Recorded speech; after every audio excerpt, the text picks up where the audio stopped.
Merci de choisir Walfadjri pour vous informer. Bonsoir et bienvenue dans ce 20h. Au sommaire, refus de payer les taxes municipales.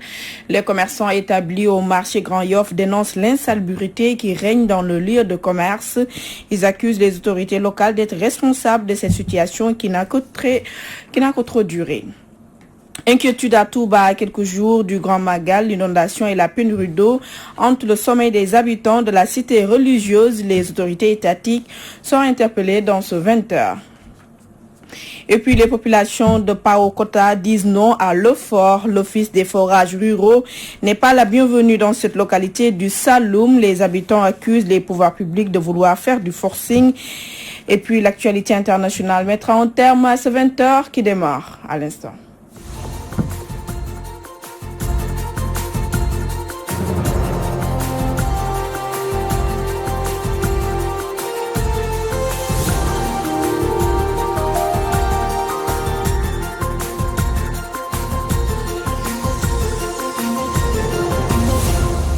Merci de nous recevoir chez vous. Les commerçants du marché Grand Yoff sont très remontés contre les autorités. Depuis vendredi dernier, ils refusent de payer les taxes municipales. Une manière de protester contre l'inaction de la mairie face aux eaux stagnantes qui occupent le lieu de travail. Mamou Diaby Gassama les a rencontrés.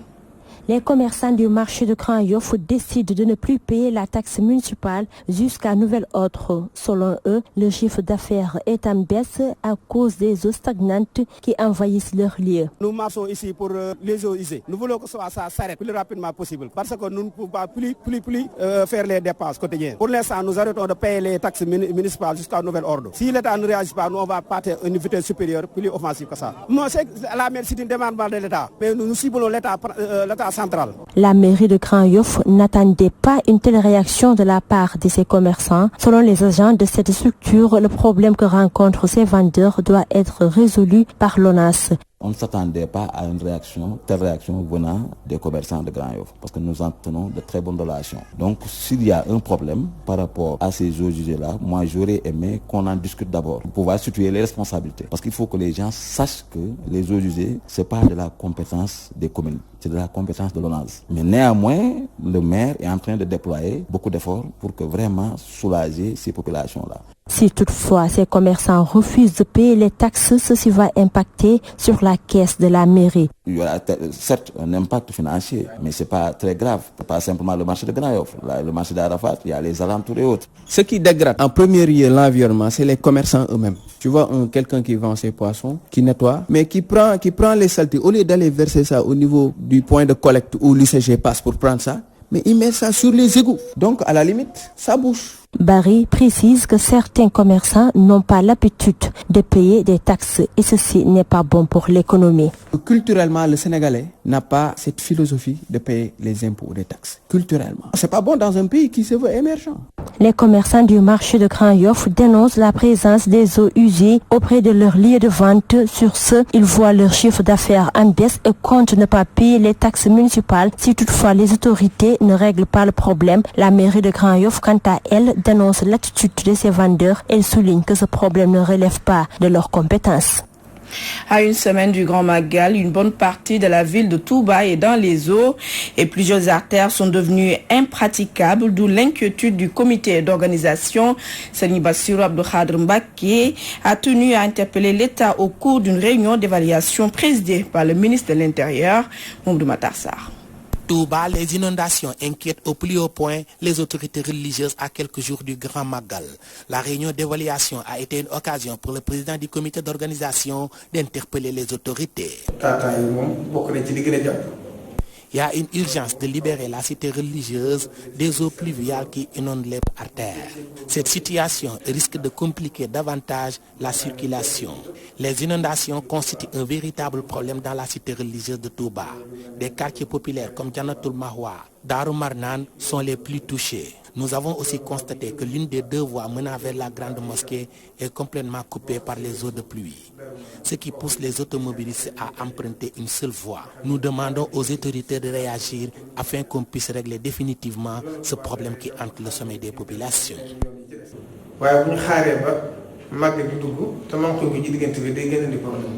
Serigne Bass Abdou Khadre Mbacké est aussi revenu sur la question de l'eau qui a toujours été un véritable problème en période de Magal.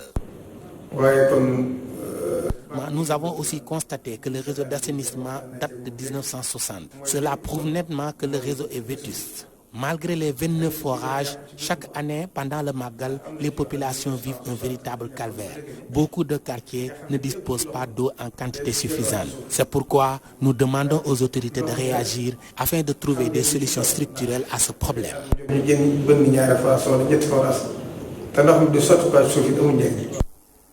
Venu présider cette rencontre, le ministre de l'Intérieur Aly Ngouille Ndiaye rassure. Les préoccupations sont notées sur les inondations. Nous avons des électropompes pratiquement en permanence sur ces sites, mais nous avons aujourd'hui plus d'une dizaine de sites dans certaines grandes artères qui sont aujourd'hui occupées par les eaux et qui demandent également un suivi quotidien pour que les hydrocureurs puissent nous permettre d'évacuer les eaux avant donc le Magal. Je pense que pour la première fois, nous aurons 29 forages qui vont fonctionner sur les 29. Et la solution durable que tout le monde a aujourd'hui pointé du doigt, c'est qu'il faut d'abord faire une étude exhaustive du réseau d'adduction d'eau de Touba.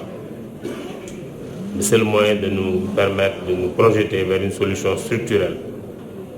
Parce que normalement, le débit pompé à Touba devrait suffire.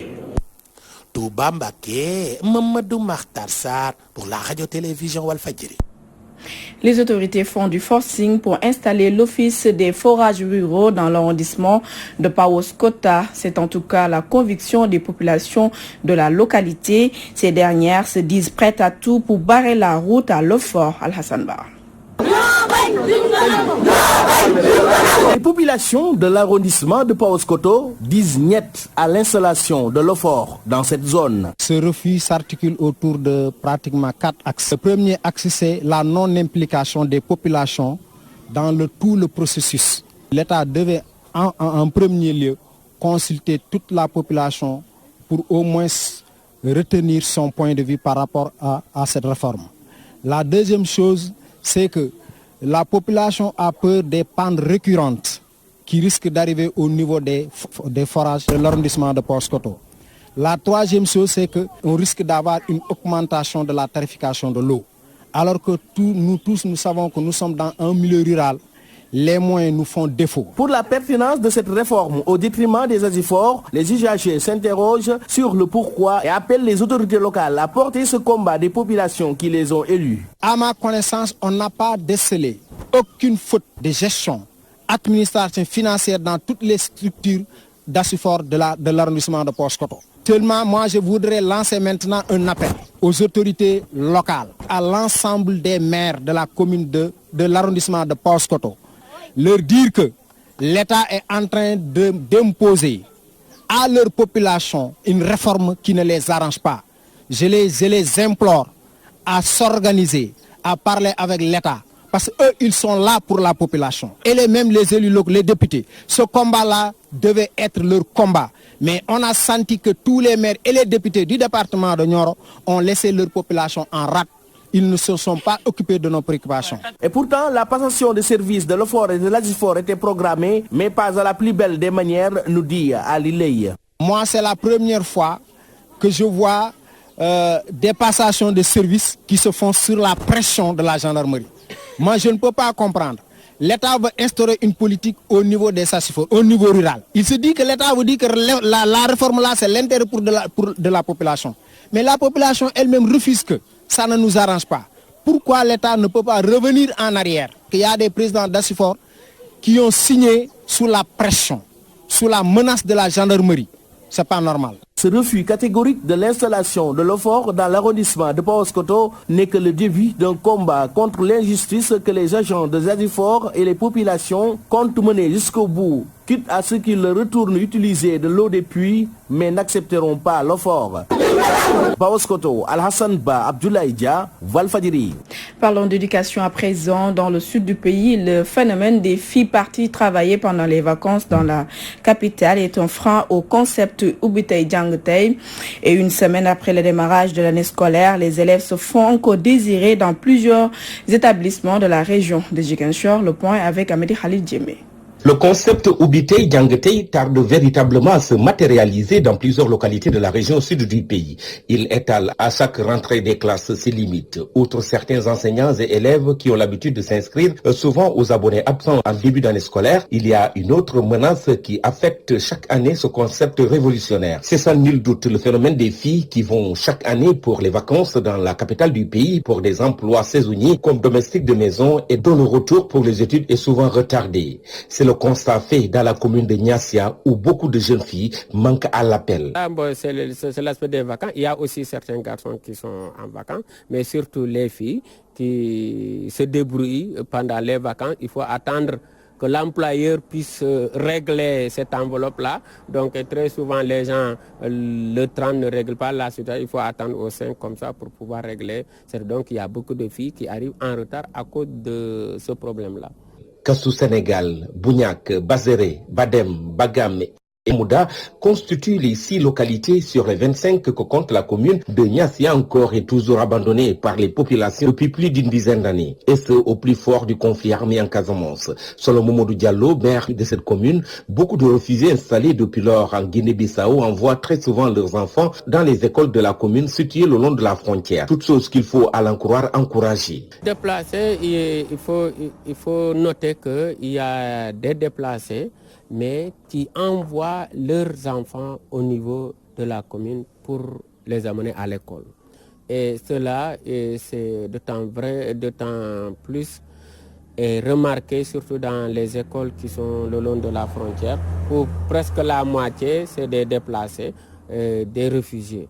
Et cela, nous continuons à travailler pour que ces populations puissent rentrer. C'est dans ce sens qu'il y a même un RAC qui a lancé un nouveau programme pour les accompagner. Il y a le CICR qui travaille également pour ça. Mais il faut dire que ce phénomène est toujours en vigueur parce qu'il y a même 6 villages abandonnés complètement où il n'y a personne. Une semaine après l'ouverture des classes, les apprenants sont toujours recherchés dans plusieurs établissements scolaires de Ziguinchor et environ, où les pluies continuent toujours et encore d'arroser la région. Ziguinchor, Amadi Khalilou Djemé pour la radio-télévision Walfadjri. Et puis le concept Ubitei Djangetei est mis en rude épreuve dans plusieurs localités du pays. En plus des retards des élèves, plusieurs établissements sont encore dans les eaux. Puis dans certaines zones du pays, les fortes pluies ne s'arrêtent pas. C'est un dossier réalisé par Moussa Sen. Le constat est universel dans beaucoup d'écoles de Dakar ont cette ouverture officielle des classes pour l'année académique 2019-2020. En dehors de la présence effective des enseignants, l'environnement de certains établissements est accueillant. C'est le cas de quelques écoles visitées. Globalement, ça va. Bon, on a nettoyé l'école, les toilettes ont été fonctionnelles. Le corps enseignant est au complet. Et vous pouvez le remarquer par vous-même. Tous les maîtres sont là. À 8 heures, le personnel était là. Donc tous les professeurs qui avaient cours ce matin étaient là. Le personnel administratif aussi était là.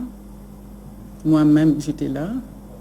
Donc il y avait vraiment tout le dispositif pour démarrer les cours tel que souhaité par l'IF. En ce premier jour de la rentrée des classes, bon nombre d'écoles ont pratiquement veillé au slogan Ubitei Djangetei. D'ailleurs, certains ont même entamé les cours le même jour. Aujourd'hui, les cours se déroulent normalement, il y a un calme. Je ne m'attendais pas à voir autant d'élèves quand même, surtout après la pluie de cette nuit.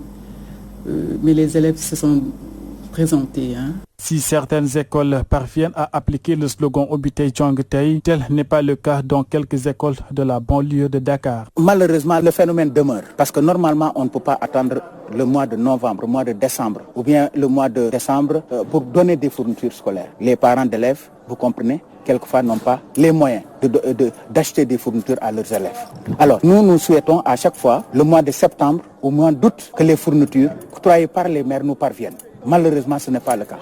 On attend un mois, fin octobre, fin novembre, ou bien au niveau du mois de décembre, pour donner les fournitures. Et là maintenant, les parents se sont tracassés pour acheter leurs enfants des fournitures. Et si leurs fournitures viennent maintenant, vous comprenez, ce n'est plus la peine au niveau donc des mairies. Là, je lance un appel à tous les maires pour qu'ils puissent donner les fournitures à temps et que les enseignements puissent démarrer. C'est le même cas à Ziguinchor où les écoles comme Seydou Kane et CM Malick Sy sont inondées. Par conséquent, c'est impossible d'accueillir les élèves avant même de penser au slogan Obitey Jangatey qui n'est qu'un simple désir. Peu de classes sont à un niveau un peu élevé. Toutes les autres classes sont à des niveaux très bas. Sont presque dans l'eau. Notre problème, c'est l'état physique de l'école. D'abord, la cour est inondée à chaque fois qu'il pleut et même l'eau entre dans les salles de classe. Donc, il nous faut attendre un peu. Ce qui nous reste, c'est le nettoyage des salles de classe et après, on va commencer. Que des efforts immenses ont été consentis pour, en tout cas, dégager l'eau des autres établissements. C'est seulement à Ibou Kamara et Jean Kandé où il y avait quelques difficultés. Les sapeurs-pompiers sont en train de s'atteler à aussi régler la situation au niveau de ces écoles-là. Même si des efforts ont été faits par les responsables de l'éducation pour respecter le slogan Obitey Jangatey, cela reste un vœu difficile à réaliser à cause des inondations notées dans certains établissements scolaires. L'État du Sénégal s'engage à assainir le milieu de la presse en ligne.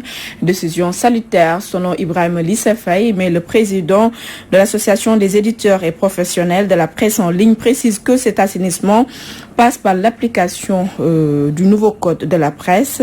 Voici Ibrahima Lissa Faye, joint au téléphone par Ohandong.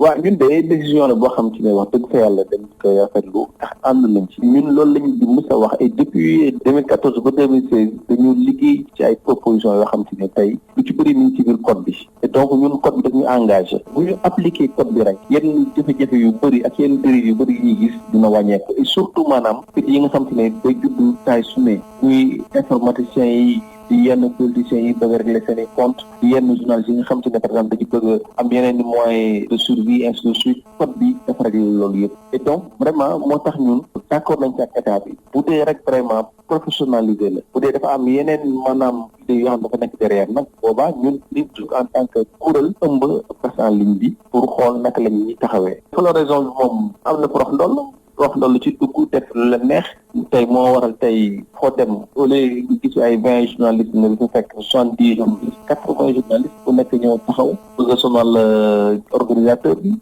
moo taxit tey jamono ji tey ku jóg ne journaliste la ñun snapeur yi sax naan ay journalistes la ñu xam nga donc vraiment yaakaar naa ne état bi li mu bëgg nii daf ñu fekk dafa sax xam suñu lanc et donc ñun lu ànd ci ak moom et fexe vraiment ba code bi ñu mën ko appliquer et code bi ñu mën ko appliquer il faut que le président mu signer les décrets d'application il faut que le ministre signe les arrêtés d'application et que secrétariat général du gouvernement li nga xam te ne ma nga fa nekk di nelaw mooy loi yeeg yooyu noonu def li ci war a def transmettre que conseil des ministres mu validé ko jox assemblée validé ko parce que wax dëgg fa yàlla code bi ñu ngi ko voté depuis 2017 et boobu ba léegi nii mënuñu ko appliquer ndaxte simplement autorité yi ku nekk li nga ci war a def comme liggéey defagoo ko ci matagul.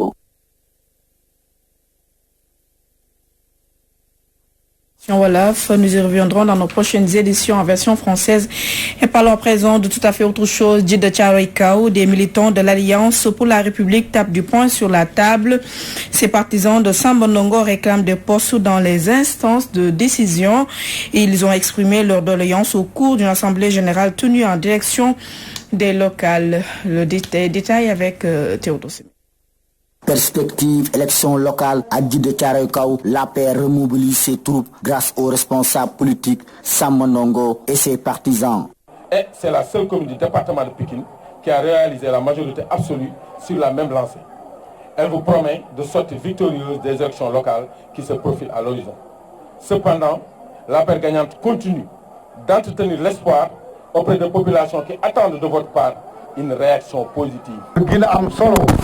ñun yëpp am Macky lañu APR gagnante avec Samba Ndongo dëgg la benn la fii naxee amee fuy dëgg rek moo fi nekk dëgg te dëgg rek mooy mujj fenn nag mun na ñoo nekk ci kanam ngeen bàyyi ma si wax bi ci kaw wax dëgg rek su yàggee suuf rek dëgg rek moo nekk ci kaw. Ces derniers exigent toutefois plus de considération de la part de leur mentor Macky Sall pour l'octroi de postes dans les instances de décision politique et des emplois pour les jeunes, pour la consolidation des acquis à la base. APR gagnante avec Alassane Samba Ndongo et aujourd'hui le courant qui a permis à la commune de Djeddah Thiaroye Kao de battre toutes les autres communes du département de Pikine.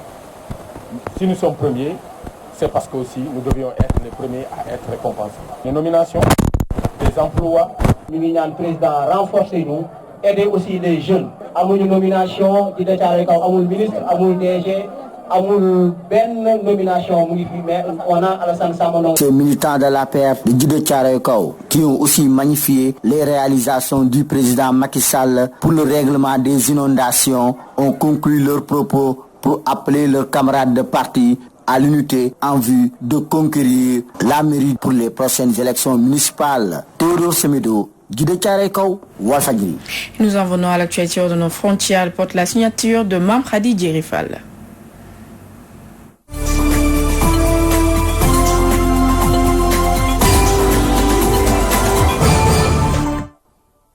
Tunisie, une décision de libération a été rendue pour le candidat à la présidentielle Nabil Karoui. Le camp de l'homme d'affaires avait multiplié les recours pour obtenir sa libération ou à défaut le report du second tour de la présidentielle. Les avocats du candidat ont finalement eu gain de cause sur le premier point. L'homme d'affaires Nabil Karoui était en détention depuis le 23 août pour des soupçons de fraude fiscale et de blanchiment d'argent. Son porte-parole a précisé qu'il devrait quitter la prison dans la nuit. Une nouvelle qui intervient alors que l'on attend également les résultats complets des élections législatives qui se sont tenues dimanche.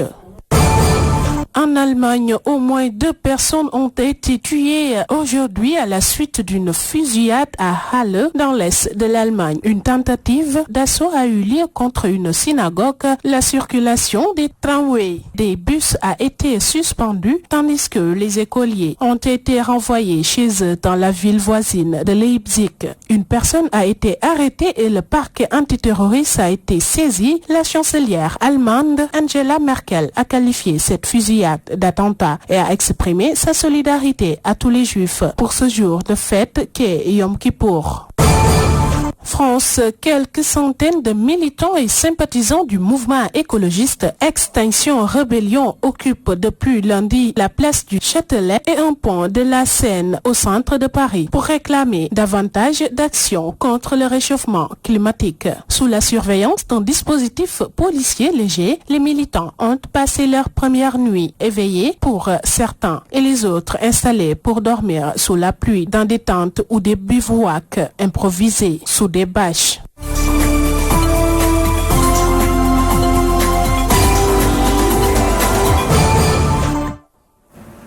Et c'est la fin de ce 20h présenté avec un immense plaisir. Retrouvez tout de suite Moustapha Diop pour la dernière partie de l'édition du soir. Quant à moi, je vous retrouve demain, s'il plaît à Dieu.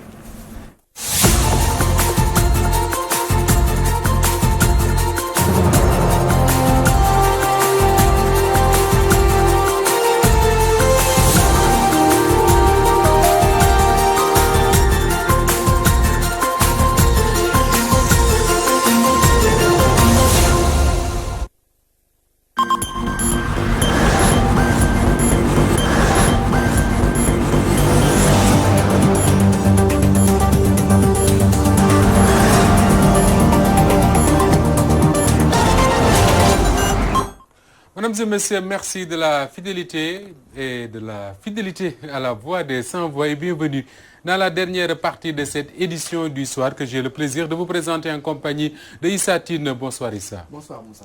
Il sera avec nous pour la rubrique Vue du Net. Vous aurez également la revue de la presse en ligne avec Safiatou Sissi. Mais en attendant tout cela, nous avons le plaisir de recevoir comme invité de ce mercredi Fossar Banding Swané. Il est responsable cadre à l'Alliance des partis, à l'Alliance de la République, le parti du président Macky Sall. Bonsoir à vous. Bonsoir Moustapha, bonsoir Issa. Et merci d'avoir bien voulu répondre à cette invitation. Je disais tout à l'heure que vous êtes membre de l'Alliance pour la République, le parti au pouvoir. On est à quelques encablures des prochaines élections locales, même si la date n'est pas officiellement connue. Ce qui étonne à l'APR, c'est qu'on ne sent pas le parti, l'animation du parti comme on a l'habitude de dire. Merci Moustapha. Permettez-moi aussi de saluer vos téléspectateurs. Vous remercier également pour l'invitation. Pour revenir à votre question, je pense que nous venons de gagner les élections en 2019, il y a juste à peine 6 mois. Et les Sénégalais nous ont donné mandat pour justement continuer le travail qui a été initié depuis 2012 dans le cadre du plan Sénégal émergent. Et à ce niveau-là,